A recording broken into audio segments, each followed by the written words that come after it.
The November rain fell in sheets across Riverside Cemetery, turning the freshly dug grave into a mirror that reflected the gray sky above. Elena Morrison stood at the edge of that pit, one hand pressed against her swollen belly where her daughter kicked and rolled, the other clutching a single white rose that her father had grown in his garden every spring for the past 30 years. Thomas Morrison's casket was still being lowered into the earth. The priest's words about ashes and dust were barely audible over the sound of rain drumming against umbrellas. Elena felt each word like a physical blow, each syllable another confirmation that the man who'd raised her alone after her mother's death was truly gone. She was 32 weeks pregnant. No, 37 weeks now, she corrected herself numbly. Full term. Her daughter could arrive any day, any hour. And the one person Elena had wanted there to meet her granddaughter was 6 feet underground instead. The pregnancy weight made her waddle rather than walk, made her feet swell until her dress shoes cut into her ankles, made everything harder than it already was. She'd barely managed to tie those shoes this morning, bending over her enormous belly in the hotel room while Marcus showered and ignored her struggles. Marcus. Her husband of 6 years stood beside her now, but he might as well have been a stranger. His hand wasn't holding hers. His body wasn't offering shelter from the rain. He was simply present. Physically there, but emotionally absent, in a way that Elena had been trying not to notice for the past 8 months, ever since Sienna Blake had entered their lives. Elena felt her daughter kick hard against her ribs, as if sensing her mother's distress. She pressed her hand more firmly against her belly, whispering soundlessly, "It's okay, baby girl. Grandpa loved you so much. He just didn't get to meet you." The thought broke something inside her chest. "Elena." Marcus's voice cut through her grief like ice through water. Cold. Clinical. Wrong for this moment.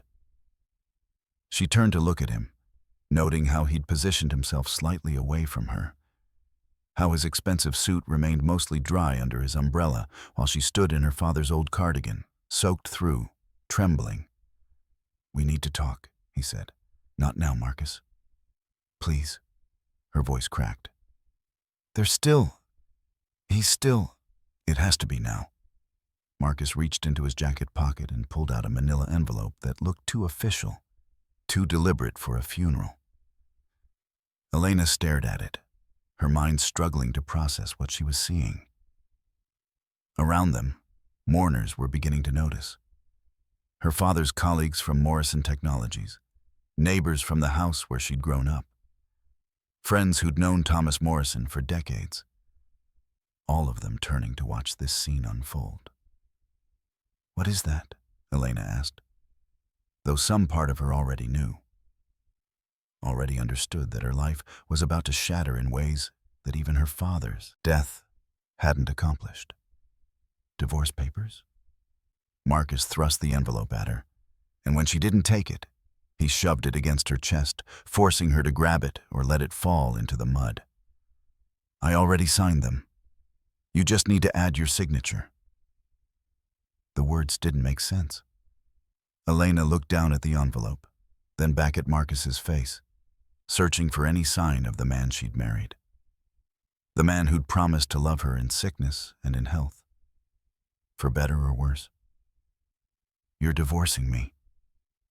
Her voice sounded distant, disconnected from her body. "At my father's funeral. While I'm 37 weeks pregnant with your child. I know the timing isn't ideal." "Ideal?" The word came out as a sob. "Marcus, they're still lowering his casket. The priest is still praying. Your daughter could be born any day, and you're handing me divorce papers at my father's grave?" Movement behind Marcus caught Elena's attention. A woman emerged from behind a marble monument, and Elena's stomach dropped even further than she'd thought possible. Sienna Blake. 26 years old, Instagram influencer with 800,000 followers, lifestyle brand ambassador, and, apparently, Marcus's reason for destroying their marriage. Sienna wore a dress that was completely inappropriate for a funeral. Tight, red, with a neckline that plunged dramatically. Her blonde hair was perfectly styled despite the rain, and she carried a designer umbrella that probably cost more than Elena's entire maternity wardrobe. "Marcus, baby, are you almost done?" Sienna's voice carried across the cemetery, breathy and performative. "This rain is ruining my blowout." If you're enjoying this story so far, don't forget to hit the like button and subscribe. Drop a comment telling me where in the world you're watching from. I love hearing from you. Elena felt something cold and hard settle in her chest, replacing the grief and shock with a clarity she hadn't experienced in months. "You brought her to my father's funeral. You brought your mistress to my father's funeral." "Sienna isn't my mistress," Marcus said, and had the audacity to look offended. "We're in a relationship. A real relationship built on mutual understanding and shared goals. Not whatever this," he gestured vaguely at Elena, at her pregnant body, at 6 years of marriage, "has become." "This?" Elena repeated. "You mean our marriage? Our child? Our life together?" "I mean the trap I walked into when I was too young to know better." Marcus's voice was cold now, the mask of civility slipping. "You got pregnant, Elena. You trapped me with a baby I never said I was ready for. And now, you expect me to just... what? Play house? Pretend I'm happy being tied to someone who let herself go?" The cruelty of his words hit her like physical blows. Elena looked down at her body, swollen with his child, exhausted from grief, trembling in the rain, and felt shame burn through her, despite knowing she had nothing to be ashamed of. "Let myself go," she whispered. "I'm pregnant, Marcus, with your daughter. And I'll support her financially, obviously." Marcus pulled out his phone, checking something with the casual ease of someone discussing a business transaction. "My lawyer will contact you about custody arrangements. 50-50 split once the baby's old enough. Very standard." Elena felt her daughter kick again, harder this time, as if protesting the cold calculation in her father's voice.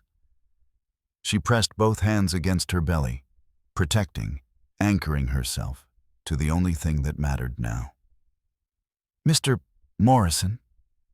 A deep voice cut through the rain, and Elena turned to see Daniel Morrison, no relation, despite the shared surname, standing a few feet away. He was her father's business partner, closest friend, and the man who'd been more present in the past 6 months than her own husband. Daniel was 38, distinguished in a way that had nothing to do with expensive suits and everything to do with the quiet authority he carried. Silver threaded through his dark hair at the temples, and his gray eyes held an intelligence that Elena had always found both comforting and slightly intimidating. "This is a private conversation," Marcus said dismissively. "No, it's a public spectacle at a funeral for one of the finest men I've ever known." Daniel's voice was calm, but carried an edge that made Marcus take a step back. "And you're upsetting his daughter while she's grieving and heavily pregnant. Have you completely lost your sense of decency?" "This doesn't concern you, Morrison. Everything concerning Elena concerns me." Daniel moved closer, positioning himself between Elena and Marcus in a way that felt protective without being possessive. "Thomas asked me to look after his daughter if anything happened to him. I intend to honor that promise." Marcus laughed, the sound harsh and mocking. "Look after her? Good luck with that. She's broke, Daniel. Her father might have had a decent job. But there's no money there. No inheritance worth mentioning. Just debt and a mortgage on that little house she grew up in. Elena felt something twist inside her chest. Marcus thought her father had been poor, had lived his entire life assuming that Thomas Morrison, founder and majority shareholder of Morrison Technologies, had been just another middle manager scraping by. She'd never corrected that assumption. Never told Marcus about her father's success because she'd wanted to be loved for herself, not for her family's wealth. She'd wanted what her mother and father had. A partnership built on genuine affection rather than financial calculation. Now she was learning what that choice had cost her. "Sign the papers, Elena," Marcus said, his tone suggesting he was already bored with this conversation. "My lawyer will be in touch about the settlement. You'll get something, obviously. Enough to get by until you can find work again after the baby comes." Sienna chose that moment to saunter over, her heels sinking into the wet grass with each step. She looked Elena up and down with barely concealed contempt, her expression suggesting she was evaluating a piece of used furniture.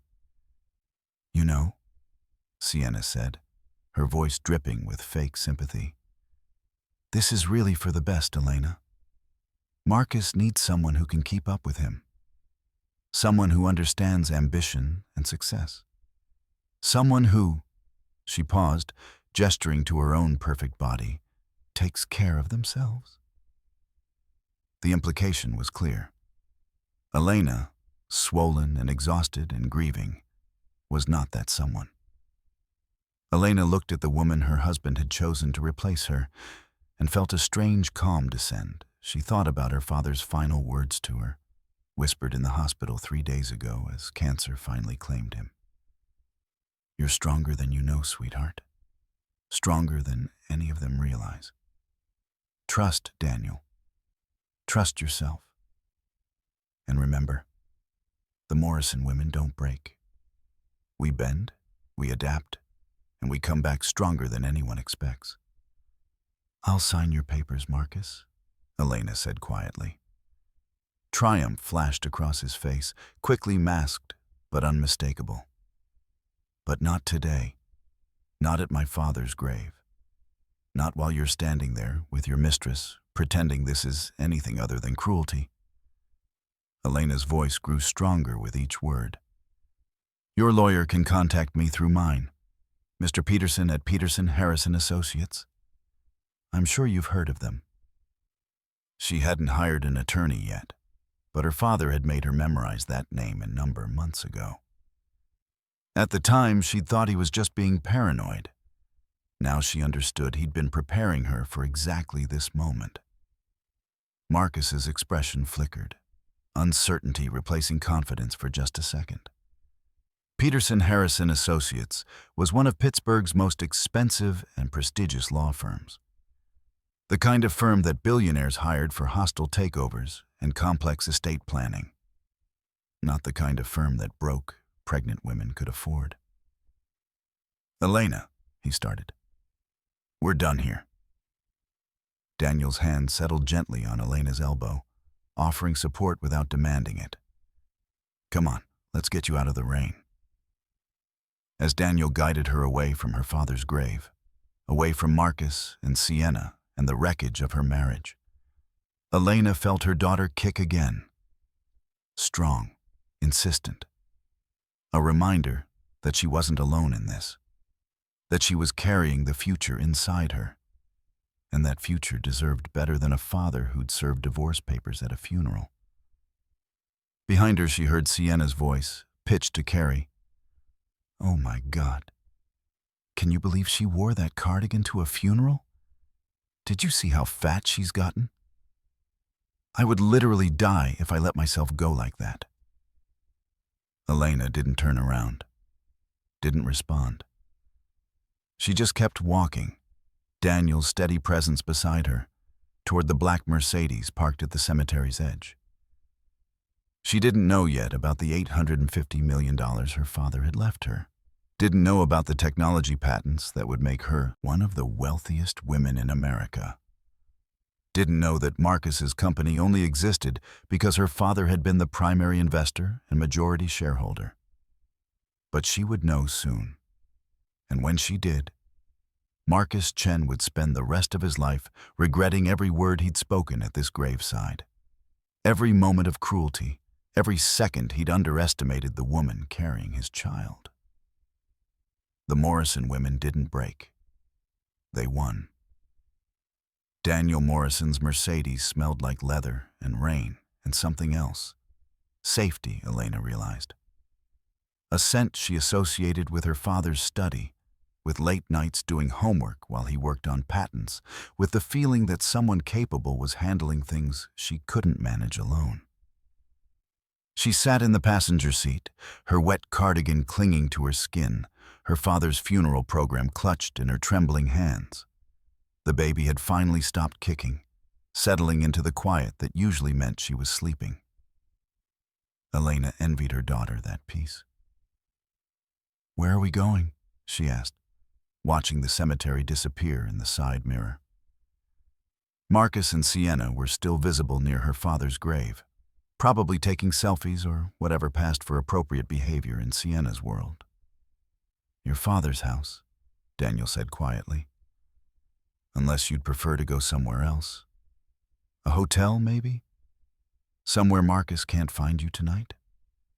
The thought of returning to the hotel room she'd shared with Marcus, the room where he'd showered while she struggled to tie her shoes, where he'd barely spoken to her during the drive to the funeral, made Elena's stomach turn. "Dad's house," she said. There are things I need to handle. The estate, his belongings. I should start." Her voice cracked, and she pressed her hand against her mouth, trying to hold back the sobs that threatened to overwhelm her. Daniel didn't tell her it was okay or that everything would be fine.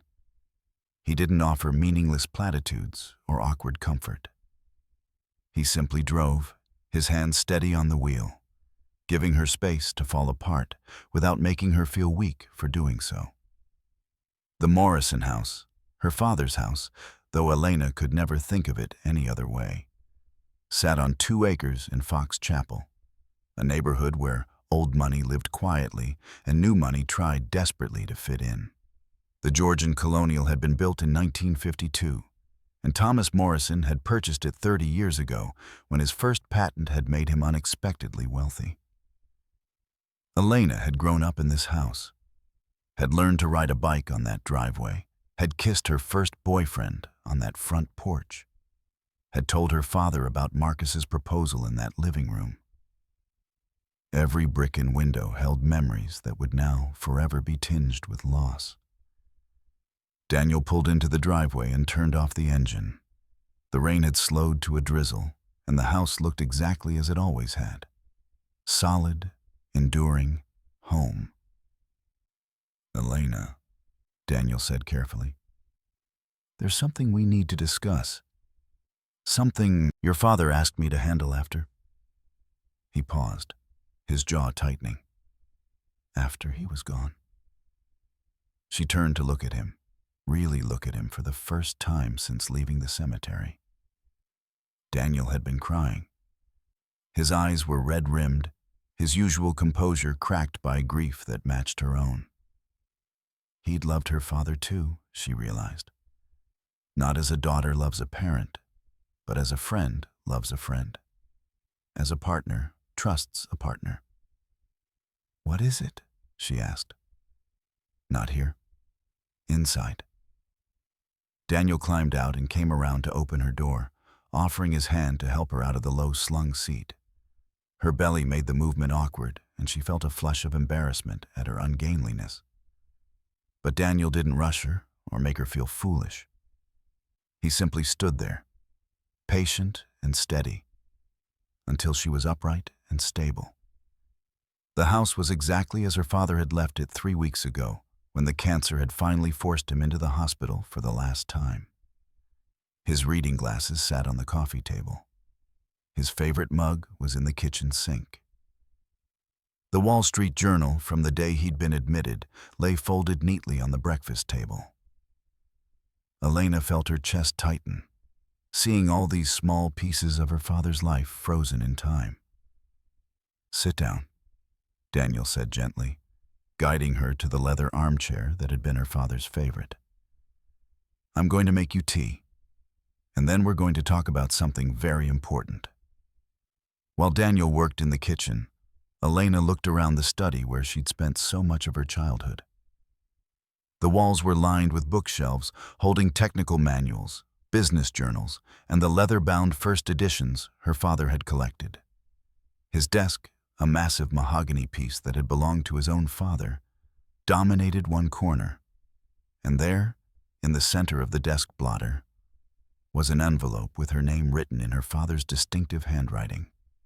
Elena pulled herself out of the chair with effort, her hands bracing against the armrests as she heaved her pregnant body upright. She crossed to the desk and picked up the envelope with shaking fingers. The paper was heavy, expensive, the kind her father used for important correspondence. She was about to open it when Daniel returned carrying a tray with tea and what looked like cookies from the bakery her father had loved. "He left that for you," Daniel said, setting down the tray. "Asked me to make sure you found it today, after the funeral." Elena sank into her father's desk chair, the envelope pressed against her chest. "How long have you known?" "About the letter? 6 months? About its contents?" Daniel pulled over another chair and sat down facing her. "Elena, I've known your father's plans for years. I helped him structure most of them." The envelope felt heavier than it should. Elena turned it over in her hands, studying her father's handwriting, trying to delay the moment when she'd have to read his final words to her. "Open it," Daniel said gently. He wanted you to know before anyone else tried to tell you their version of things. With trembling fingers, Elena broke the seal and pulled out several pages of her father's neat, precise handwriting. "My dearest Elena, if you're reading this, I'm gone, and I'm sorry I couldn't stay to meet my granddaughter. I wanted nothing more than to hold her in my arms and tell her stories about her mother. About the brilliant, kind, stubborn woman you've always been. I'm writing this because there are things you need to know. Things I should have told you years ago. But I was waiting for the right moment. I was waiting for you to need this information, to be ready for what it means. Elena, sweetheart, I'm not just Thomas Morrison, retired engineer with a decent pension. I'm Thomas Morrison, founder and majority shareholder of Morrison Technologies. The company currently has a valuation of approximately $2.3 billion, and I own 67% of it. Elena stopped reading, her hands beginning to shake. She looked up at Daniel, who was watching her with an expression of gentle understanding. "Keep reading," he said. "The reason I never told you about the extent of my wealth was simple. I wanted you to have a normal childhood. I wanted you to choose your own path without the weight of expectations or the burden of people who'd only see dollar signs when they looked at you. I wanted you to find love for the right reasons. Which brings me to Marcus Chen." Elena's breath caught in her throat. 6 years ago, when you brought Marcus home to meet me? I ran a background check. I know. You'd be furious if you knew, and you'd have every right to be. But I'm your father, and protecting you has always been my first priority. What I found concerned me. Marcus is brilliant, ambitious, and utterly self-serving. His company, Chen Innovations, exists because I invested $12 million in seed money 4 years ago, anonymously, through shell corporations. So you'd never know. I now own 51% of his company. I did this because I wanted to protect you if he ever showed his true colors. I wanted to make sure that if Marcus Chen ever tried to hurt you, I'd have the power to respond. Elena, by the time you read this, I suspect Marcus has already shown you who he really is. I saw the way he looked at you when you were pregnant. Like you'd become an inconvenience. I saw him with that influencer girl at the charity gala last month. Yes, I went. I was in the back. You didn't see me. I knew what was coming. So here's what I've done. 1. You inherit my entire 67% stake in Morrison Technologies. Current value, approximately $850 million after taxes and estate fees. 2.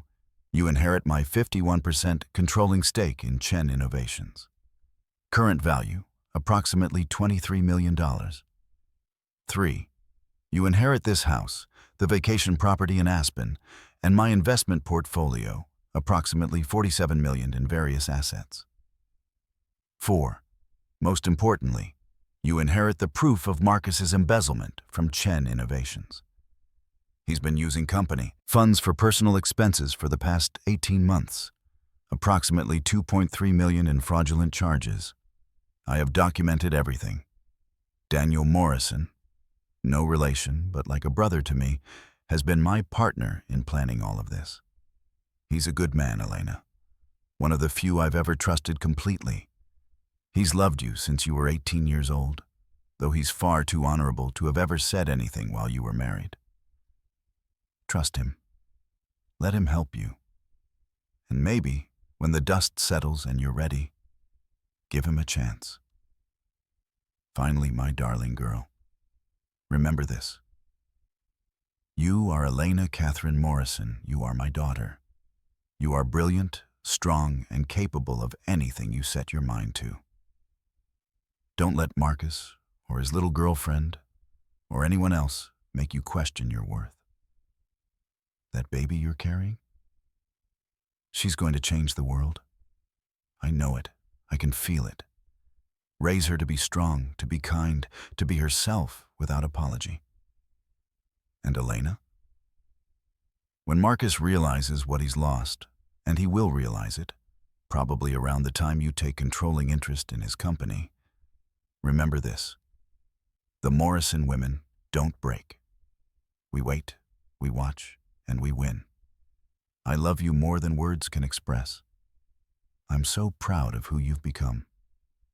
Now show them all what happens when they underestimate a Morrison woman. All my love, Dad. P.S. The documentation for everything is in the safe behind the portrait of your mother. Combination is your birth date.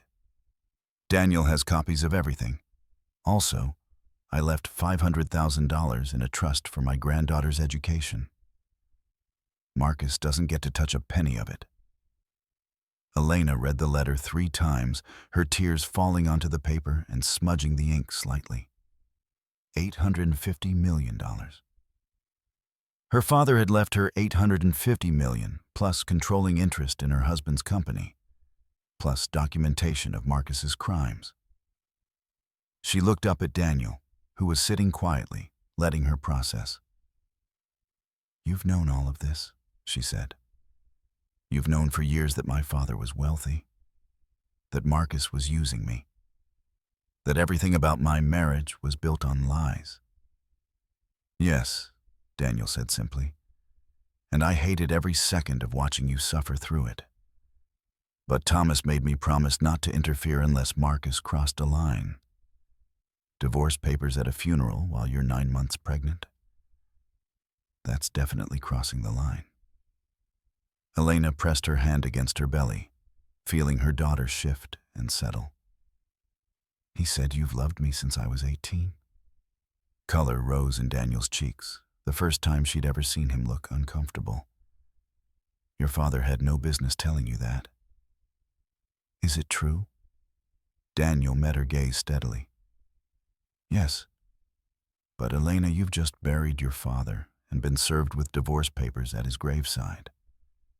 The last thing you need is me complicating things further. What you need is someone in your corner who isn't asking anything from you."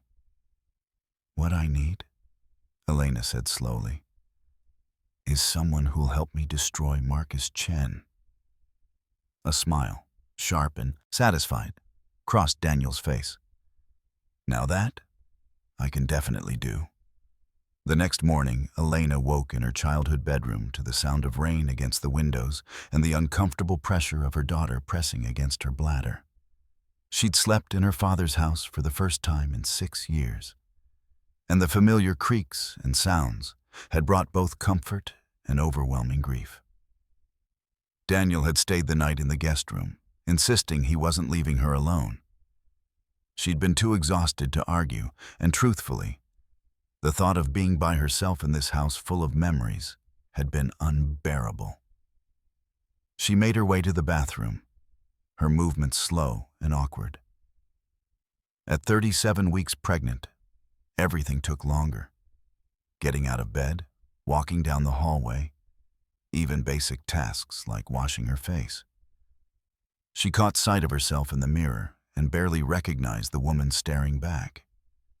Her auburn hair, usually glossy and styled, hung limp and unwashed. Her face was puffy from crying and pregnancy swelling.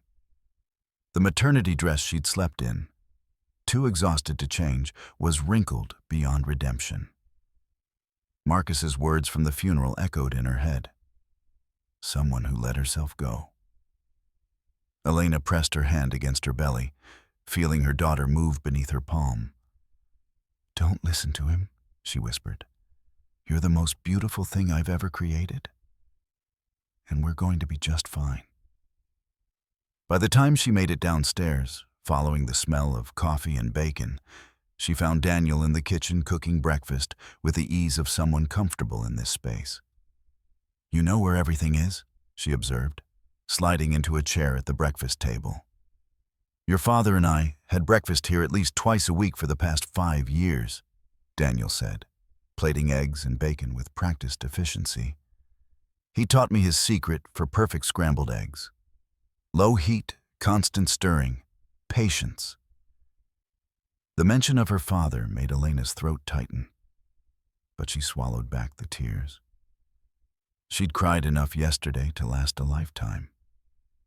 Daniel set the plate in front of her, along with orange juice and decaf coffee. "Eat. You need strength for what's coming today." "What's coming today?" "An appointment with Robert Peterson at 9 a.m. He's expecting us." Daniel sat down across from her with his own plate. "Your father retained him 6 months ago to handle his estate and any complications that might arise from your marriage." Elena picked at her eggs, her appetite minimal despite the baby demanding calories. "Daniel, I need to ask you something. Anything. Why did you help my father with all this? The investments, the planning, the documentation of Marcus's embezzlement. You could have just told me the truth years ago."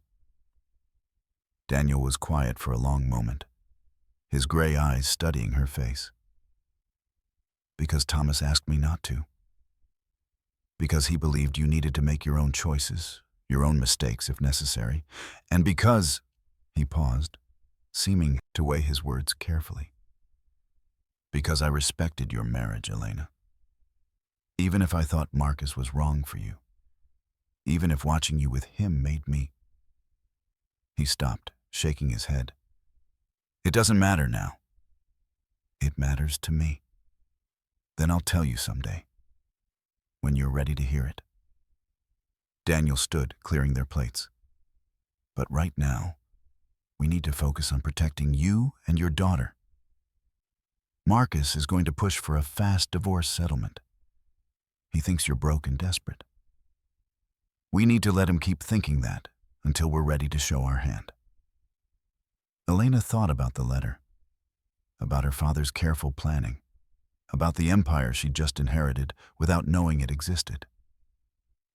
"When do we show our hand? When it will hurt him most?" Daniel's smile was sharp. "When he's already committed to Sienna publicly. When he's spent money he doesn't have on their lifestyle. When he's vulnerable. That's cold. That's justice. There's a difference." Robert Peterson's office occupied the entire 50th floor of the Liberty Tower in downtown Pittsburgh. The reception area alone was larger than the apartment Elena and Marcus had shared in their first year of marriage, with floor-to-ceiling windows offering views of the three rivers that define the city. Elena felt distinctly out of place in her maternity jeans and one of her father's old sweaters, the only clean clothes she'd been able to find at the house. Everyone else in the waiting area wore designer suits and carried briefcases that probably cost more than her car. Ms. Morrison?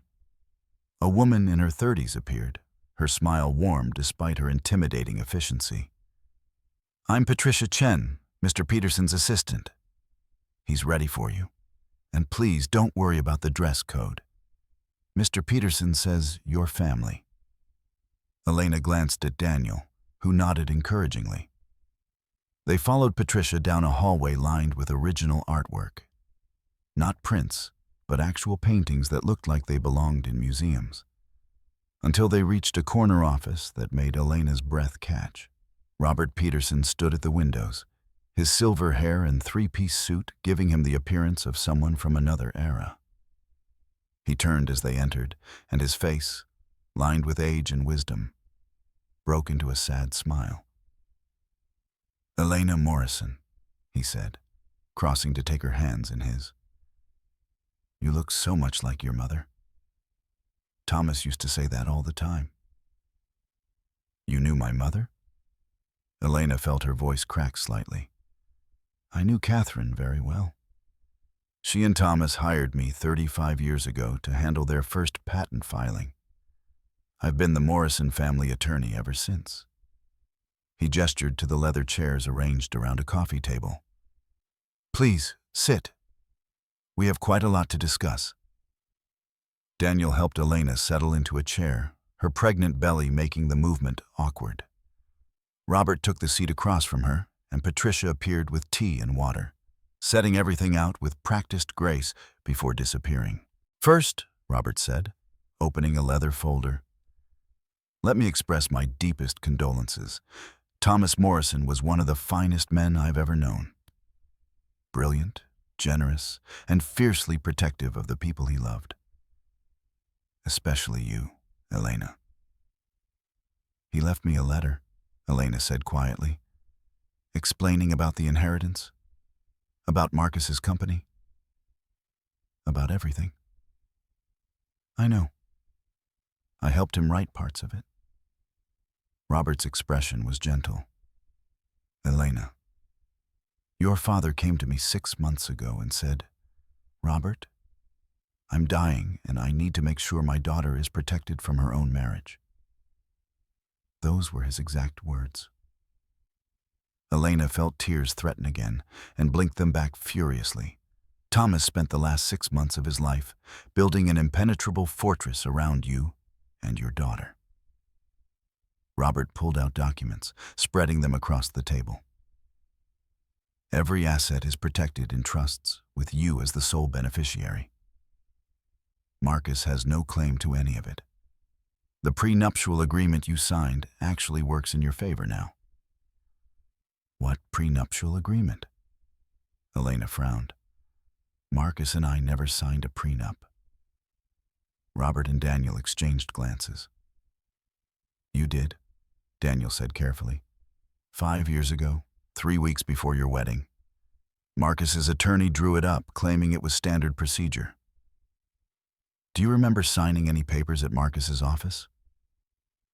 Elena's mind raced back. There had been papers. She remembered now.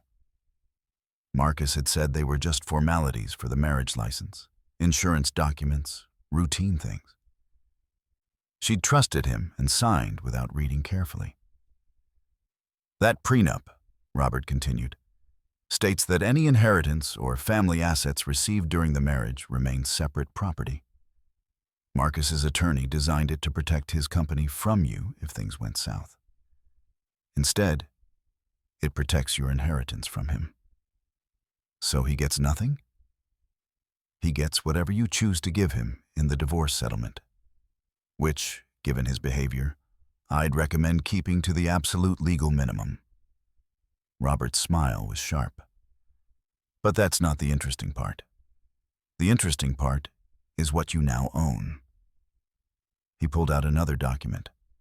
Morrison Technologies is valued at $2.3 billion. Your 67% stake is worth approximately $1.54 billion. But after estate taxes and fees, you'll net around $850 million. That money is yours, free and clear. The number made Elena dizzy. $850 million. She couldn't even conceptualize that much wealth. Then there's Chen Innovations, Robert continued. Your father's anonymous $12 million investment 4 years ago bought him 51% of the company. That stake is now worth about $23 million and gives you controlling interest in Marcus's company. You could, if you chose, fire Marcus Chen from his own business. Elena felt something cold and satisfying settle in her chest. Does Marcus know my father was his primary investor? He has no idea, Daniel said. The investment was structured through 3 layers of shell corporations. As far as Marcus knows, his majority shareholder is something called Helios Ventures Group, a name that means nothing and leads nowhere. But it's actually me. As of yesterday at 4 p.m., when your father's will was officially filed, yes, it's you. Robert leaned forward. Elena, you need to understand what this means. You don't just own the majority of Marcus's company. You own documentation of 18 months of embezzlement. Your father hired forensic accountants who tracked every fraudulent expense, every misappropriated fund, every lie Marcus told to his board of directors. He pulled out another folder, this one thicker. Private jet trips with Sienna Blake charged as business expenses, jewelry purchases for her listed as client gifts, hotel suites in Paris, Cabo, Aspen, all charged to Chen Innovations as executive travel. Marcus has stolen approximately $2.3 million from his own company's shareholders. Which includes my father, Elena said slowly, understanding dawning. Which now includes me. Exactly. You could have him arrested for felony embezzlement. You could sue him for shareholder damages. You could destroy his reputation and his career with a single phone call to the SEC. Robert's expression was serious. The question is, what do you want to do? Elena looked out the window at Pittsburgh's skyline, at the city where her father had built his fortune and his life. She thought about Marcus at the funeral, handing her divorce papers while her father's casket was being lowered. She thought about Sienna's cruel comments about her appearance, her weight, her worth. I want him to know, she said finally. I want Marcus to understand exactly who he divorced. I want him to realize that serving me papers at my father's grave was the biggest mistake of his life. When? Daniel asked quietly. Elena felt her daughter kick hard against her ribs, as if agreeing with her mother's plans. She pressed her hand against the movement, feeling the tiny foot or hand pushing back. Not yet. Not until after Sophia is born. She looked at Robert and Daniel. I want my daughter to be here, safe and healthy, before I go to war. I want to be recovered enough to walk into that confrontation with my head high. Sophia, Daniel's voice was soft. After my father's mother, Sophia Catherine Morrison. Elena smiled despite everything. Dad left me a note suggesting the name. Said it means wisdom, and his granddaughter would need all the wisdom she could get with me as her mother. He was wrong about that, Daniel said firmly. You're going to be an incredible mother, Elena. You already are. Robert began gathering the documents. I'll start preparing the necessary paperwork. Divorce filings, custody arrangements, and, when you're ready, the documentation to present to Marcus about his company situation. He paused. Elena, I need to ask. Do you want to pursue criminal charges against Marcus for the embezzlement? Elena thought about her daughter growing up with a father in prison. Thought about the scandal, the media attention, the years of legal battles. Then she thought about Marcus's face at the funeral, about his casual cruelty, about how easily he'd thrown away 6 years of marriage. I want that option available, she said. But I don't want to make that decision until I see how he handles custody negotiations. If he fights me for Sophia, if he tries to make this ugly, then yes, I'll use everything we have. And if he cooperates, then maybe I'll let him keep his freedom, but not his company, not his reputation, and definitely not his illusion that he can treat people this way without consequences. Robert smiled, the expression approving. Thomas would be very proud of you right now. After they left the office, Daniel drove Elena back to her father's house in comfortable silence. She was exhausted, emotionally and physically, but there was also a strange sense of clarity she hadn't felt in months. "Daniel," she said as they pulled into the driveway, "my father's letter said you've loved me since I was 18. His hands tightened on the steering wheel.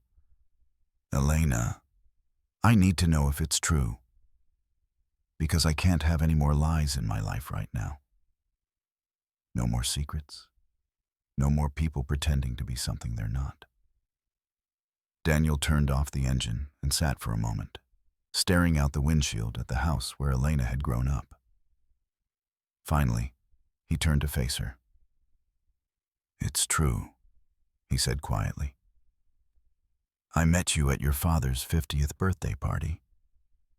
You were home from college, arguing with one of Thomas's board members about patent law. And you were brilliant and passionate and completely fearless. I was 30 years old and you were 18. And I knew 2 things immediately. First, that you were the most remarkable woman I'd ever met. And second, that you were far too young for me to ever do anything about it." Elena's breath caught. "Then you brought Marcus home 2 years later, and I watched you fall in love with him, watched you choose him, and I respected that choice, Elena. I stood beside your father at your wedding and smiled and wished you happiness because that's what you deserved, even if it wasn't with me. Why didn't you ever say anything? After I was married, after enough time had passed? Because you were married. Because I'm not the kind of man who pursues another man's wife, no matter how much I might." He stopped, his jaw tightening. "Because respecting you meant respecting your choices, even when I thought you were choosing wrong." Elena sat with this information, processing it alongside everything else she'd learned in the past 24 hours. And now? Now you're still Marcus's wife legally, and you're about to have his baby, and you're grieving your father. Now is not the time for me to be complicating things with my feelings. Daniel's voice was firm. "Right now you need a friend and an ally. That's what I'm offering, Elena. Nothing more, unless and until you're ready for something different. And if I'm never ready, then I'll still be your friend and ally. Some things are worth waiting for, Elena. You're one of them." Before she could respond, Elena felt a sharp cramping sensation low in her belly. She gasped, her hand flying to her stomach. "Elena?" Daniel was out of the car and opening her door in seconds. "What's wrong?" "I don't know. It just..." Another cramp, stronger this time, radiating around her back. "Oh, God. Daniel, I think... Hospital, now." He helped her back into the car, his movements quick but careful. "How far apart are the contractions?" "I don't know if they're contractions. Maybe just Braxton Hicks from stress." Elena gasped as another wave of pain hit. "Okay, definitely not Braxton Hicks." As Daniel sped toward McGee Women's Hospital, Elena pressed both hands against her belly, feeling Sophia moving restlessly beneath her palms. She was 37 weeks, full term. Her daughter could come any time now. But not today, she thought desperately. Please, baby girl, not today. I'm not ready. I haven't figured anything out yet.